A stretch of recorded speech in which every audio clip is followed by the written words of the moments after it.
The closing bell ringing there on Wall Street. Stocks are down slightly across the major indices. The Dow, they're closing down more than 100 points. These are the markets, and these are the main events. President Trump urges lawmakers in his own party to pass a major tax and spending bill. The UK pauses trade negotiations with Israel over Netanyahu's government's policies in Gaza and the West Bank.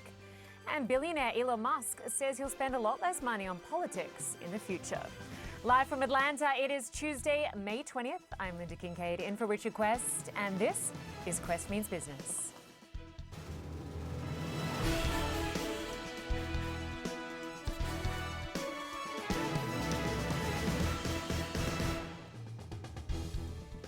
Very good evening and good to have you with us tonight. Donald Trump delivering a message directly to House Republicans. Get it done. The president was on Capitol Hill earlier to drum up support for his sweeping legislative agenda. Sources saying that he told members of his party that the time for negotiations is over and that they should move ahead with the bill. Some Republicans tell CNN that there are issues still to be worked out. Still, the president says he was encouraged by the tone of the meeting. I think we have unbelievable unity. I think we're going to get everything we want, and I think we're going to have a great victory. I think it was a really great, that was a meeting of love. Let me tell you, that was love in that room. There was no shouting. I think it was a meeting of love. A meeting of love. Justice ZELENY is outside the White House to talk about all of that love. Good to see you, Jeff.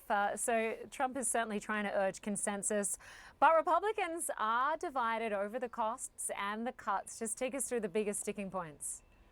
Linda, a meeting of love, perhaps like any family gathering where there's also some fighting and tough love that needs to go on. And look, I mean, the reality is we are hearing from members of Congress, Republican members, that the president, at least at this moment, did little to persuade them. And here's why. Some of the biggest sort of issues here is Medicaid. That is the program here in the U.S. that provides health care for millions and millions of low-income Americans. Many of whom were Trump supporters. Of course, some were not. But the president has said, do not touch Medicaid. Well, the numbers just don't add up unless you do touch Medicaid. And the issue here is not removing it entirely, but it's adding work requirements. So Americans would have to show that they are working a specific amount to get the Medicaid. And the question is when that would go into effect, what year that would go into effect. So the hardliners, the far-right hardliners, if you will, are urging this to go into effect sooner, and that could impact millions of Americans. The other things at issues are a specific state and local tax breaks. This is a big issue for areas like New Jersey and New York, California, and that's where many of the Republicans who actually make up the majority of the House of Representatives are from. So there's issues sort of on both sides of the equation, if you will. Jeff, I'm just going to interrupt you for a moment. Donald Trump is speaking right now. Let's listen in. Wanted it many years ago, but they didn't have the technology. But it's something we're going to have. We're going to have it at the highest level. I want to thank Secretary Hegseth, who's been fantastic, and Secretary Rubio and Space Force Vice Chief of Space Operations, General Mike Gutlein.